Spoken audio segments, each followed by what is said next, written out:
SNDP യോഗം general secretary Vellappally നടേശന്റെ മുഖത്ത് കരിയോയിലൊഴിക്കുന്നവർക്ക് പാരിതോഷികം നൽകുമെന്ന് പറഞ്ഞ യൂത്ത് കോൺഗ്രസ് നേതാവിന്റെ പ്രഖ്യാപനത്തിൽ കോൺഗ്രസിന്റെ അഭിപ്രായം എന്താണെന്ന് വ്യക്തമാക്കണമെന്ന് SNDP Punalur union president TK Sundaresan പറഞ്ഞു.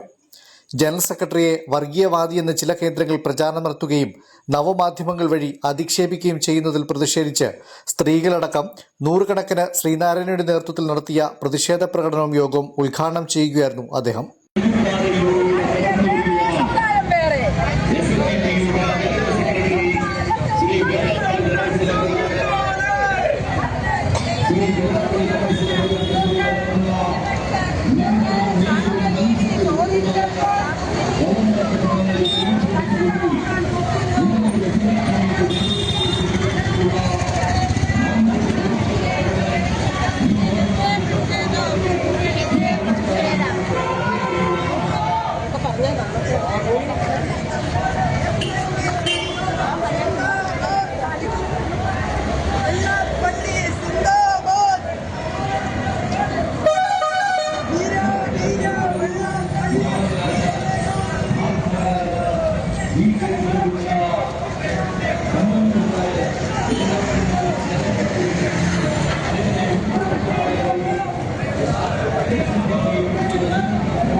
ശിവഗിരി തീർത്ഥാടനത്തോടനുബന്ധിച്ച് പരിപാവനമായ ശിവഗിരിയിൽ മീറ്റിംഗ് നടക്കുന്ന വേളയിൽ ഇതേ രീതിയിലുള്ള ചോദ്യങ്ങളുമായി വീണ്ടും ഒരു പ്രത്യേക ചാനൽ അദ്ദേഹത്തെ സമീപിക്കുകയും ഈ കാര്യങ്ങൾ എടുത്തിടുകയും മലപ്പുറം ജില്ലയെപ്പറ്റി പറയണമെന്ന് പറഞ്ഞ് വീണ്ടും എടുത്തിടുകയും അദ്ദേഹം ആദ്യം പറഞ്ഞത് നമ്മളൊക്കെ അത് കേൾക്കുന്നുണ്ട്.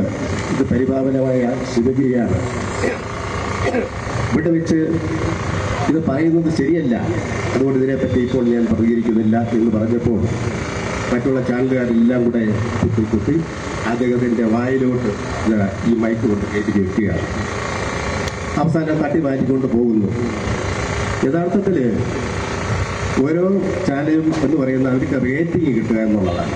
റേറ്റിംഗ് കിട്ടുക എന്ന് പറഞ്ഞാൽ എന്തെങ്കിലുമൊക്കെ അനാവശ്യങ്ങളിൽ നിന്ന് തിരഞ്ഞെടുക്കാൻ പറ്റാത്ത രീതിയിലാണ്. എന്തെങ്കിലും അനാവശ്യങ്ങൾ പറയുന്നത് വൈകിട്ട് ഒരു ചാനൽ ചർച്ചയുടെ എടുത്തിട്ട് അവരാണ് കാര്യങ്ങളെല്ലാം തീരുമാനിക്കുന്നത്. ആ രീതിയിലേക്ക് ഇപ്പം കാര്യങ്ങൾ നടന്നുകൊണ്ടിരിക്കുന്നു.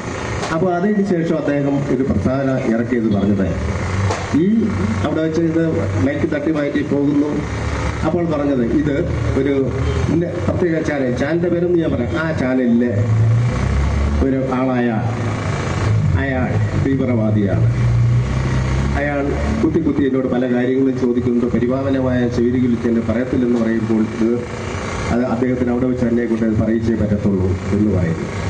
അപ്പം അദ്ദേഹം ഒരു തീവ്രവാദി എന്ന് പറഞ്ഞാൽ നമുക്കറിയാം, നമുക്ക് സാധാരണ രീതിയിൽ ഉപയോഗിക്കുന്ന വാക്കാണ് തീവ്രവാദി എന്ന് പറഞ്ഞാൽ തീവ്രമായി വാദിക്കുന്നവർ തീവ്രവാദി, മിതമായി വാദിക്കുന്നവർ മിതവാദി. ഇതാണ് അദ്ദേഹം പറഞ്ഞത്. പക്ഷെ അദ്ദേഹം പറഞ്ഞ ഉടനെ അത് അപ്പോഴത്തേക്ക് സാമൂഹ്യ മാധ്യമങ്ങളിൽ എടുത്തിട്ട് അത് തീവ്രവാദി എന്നുള്ള രീതിയിൽ കൊണ്ടുവരികയും അതിനുശേഷം മലപ്പുറം ജില്ലയിലെ യൂത്ത് കോൺഗ്രസിൻ്റെ നേതാവ് ഉടനെ അദ്ദേഹം പറയുന്നത് ഈ പറഞ്ഞതിൻ്റെ അടിസ്ഥാനത്തിൽ ആദരണീയായ വെള്ളാപ്പള്ളി നരേശൻ അവരുടെ മുഖത്ത് കരിയോയിൽ ഒഴിക്കണം. കരിയോയിൽ ഒഴിക്കുക മാത്രമല്ല, കരിയോയിൽ ഒഴിക്കുന്നവർക്ക് അദ്ദേഹം പാരിതോഷികവും കൂടി നൽകുന്നതാണ്. ഈ രീതിയിലുള്ള അനാവശ്യങ്ങൾ പറയുമ്പോൾ കോൺഗ്രസിൻ്റെ അഭിപ്രായം എന്താണ്? അവരുടെ അഭിപ്രായങ്ങൾ ഇത് തന്നെയാണോ? അതോ മറിച്ചെന്തെങ്കിലും അഭിപ്രായം ഉണ്ടെങ്കിൽ അവരത് വ്യക്തമാക്കും. അതോ കോൺഗ്രസിന്റെ അഭിപ്രായം തന്നെയാണോ ഈ പറയുന്നത് കരിയോയിൽ മുഖത്തൊഴിക്കണം എന്ന് പറയുന്നത് കോൺഗ്രസിന്റെ അഭിപ്രായം തന്നെയാണെങ്കിൽ അതും അവർ വ്യക്തമാണ്. അതോടൊപ്പം തന്നെ മതം മേലധ്യക്ഷന്മാർ ഓരോന്ന് പറയുമ്പോൾ അവരുടെ മുഖത്തൊക്കെ കരിയോയിൽ ഒഴിക്കും എന്ന് പറഞ്ഞാൽ ഈ കേരളം എവിടെ പോയി നിൽക്കും? നമ്മളൊന്ന് ആലോചിച്ച് നോക്കി. ഓരോ പറയുന്ന മതമേലധ്യക്ഷന്മാരുടെയും മുഖത്ത് കരിയോയിൽ ഒഴിക്കണം എന്ന് പറയുന്ന ശുദ്ധമായ ഈ അനാവശ്യം ഇത് നടപ്പിലായാൽ ഈ കേരളം എവിടെ പോയി നിൽക്കും എന്നുള്ളതിനെ പറ്റി നമ്മളൊക്കെ ഒന്ന് ചിന്തിച്ചു നോക്കാം. മഹാശിവഗിരിയിൽ ദർശനത്തിനായി എത്തിയ 89 വയസ്സ് കഴിഞ്ഞ അദ്ദേഹത്തെ ചുട്ടുപൊള്ളുന്ന വെയിലത്ത് തടഞ്ഞു നിർത്തി ചോദ്യങ്ങൾ ചോദിച്ചതിൽ ഒരാൾ മൈക്ക് മുഖത്ത് മുട്ടിച്ച നടപടി തെറ്റായിപ്പോയി. സമാധാനപരമായി ദർശനത്തിനായിരുന്നു അദ്ദേഹം എത്തിയത്. പുനലൂർ യൂണിയൻ ആസ്ഥാനത്ത് നിന്നും ആരംഭിച്ച പ്രകടനം ടൗൺ ചുറ്റിയ ശേഷം പുനലൂർ മാർക്കറ്റ് ജംഗ്ഷനിൽ സമാപിച്ചു. തുടർന്ന് നടന്ന പ്രതിഷേധ യോഗത്തിൽ യൂണിയൻ സെക്രട്ടറി ആർ ഹരിദാസ് അധ്യക്ഷനായിരുന്നു. യോഗം assistant secretary Vanaja Vidyadharan, union vice president AJ Pradeep തുടങ്ങിയവർ സംസാരിച്ചു. യോഗം ഡയറക്ടർമാരായ N Satheesh Kumar, G Baiju, union കൗൺസിലർമാരായ S Sadanandan, KV Subhash Babu, Santhosh Jinath, S Aby, N Sundaresan, വനിതാ സംഘം union secretary Omana Pushpangadan, youth movement union secretary Ajikumar, Sreenarayana pensioners council union president Edamon Bahuleyan, Manoj Gopi, Subhakan, Prameelakumari, D Lalu തുടങ്ങിയവർ നേതൃത്വം നൽകി. Fox TV news bureau, Punalur.